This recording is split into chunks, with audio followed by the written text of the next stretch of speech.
On a vu les canons, qui se trouvent aux Invalides à Paris, donc de l'autre côté de la Seine, hein, non loin d'ailleurs de l'ancien domicile d'Emmanuel Macron. Oui, on aura l'occasion d'y revenir à ces canons qui vont être appelés à jouer un rôle symbolique, puisque au fond, en 1958, le général de Gaulle a restauré cette pratique qui remontait à l'Ancien Régime. C'est-à-dire que sous l'Ancien Régime, au moment de la mort du roi et de sa succession, quand son successeur montait sur le trône, on tirait 101 coups de canon. Alors le général de Gaulle, lui, a réduit le nombre de coups de canon à 21 en 1958. À l'époque, ils avaient été tirés sur les berges de la Seine.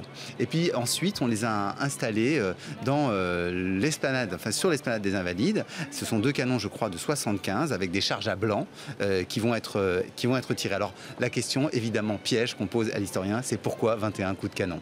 Et là, l'historien est très embarrassé. Je vous la pose et il vous donne la réponse un peu embarrassante, un peu embarrassée. D'ailleurs, il vous dit, bon ben voilà, dans la marine, on tirait les salves par 7. Ouais. Et il se trouve que progressivement, les canonniers de terre ont réussi à tirer plus vite que les marins et à tirer 3 salves quand les marins n'en tiraient qu'une. Et donc, ils se sont mis, au moment où les marins tiraient leurs salves, à en tirer 3 x 7, 21, et donc c'est resté le symbole. Les États-Unis ont le même principe d'avoir les coups de canon qui sont tirés. Il y a d'autres pays, comme le Maroc, où il est arrivé qu'on tire aussi une bordée de 21 coups de canon.